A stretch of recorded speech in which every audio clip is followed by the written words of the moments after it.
I don't always write rhyming poems. I also use free verse.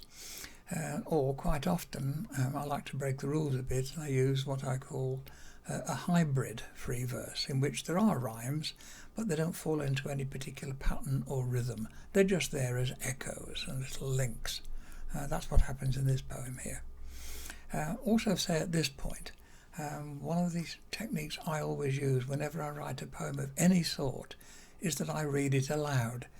It's amazing what difference that makes. If you just write something and read it in your head, you can easily miss words that should be there, or you find rhythms that don't work. There's all sorts of mistakes that can crop up.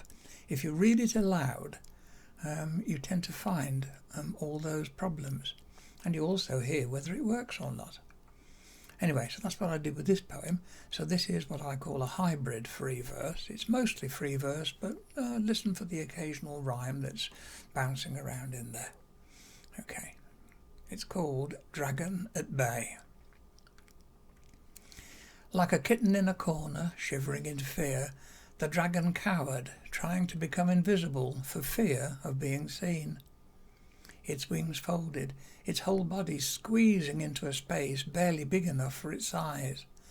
Green eyes squinting in the sudden light of my torch, it shrank further back, bowing its head as if surrendering to attack.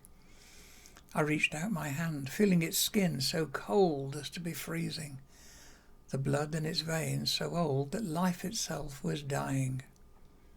I sat down, trying to draw closer. Too late, I thought, to prevent the approach of death. But then a breath, and then another. A gentle stretch, an opening eye, a movement of wing. A sigh, not of relief, but an understanding of what belief can bring.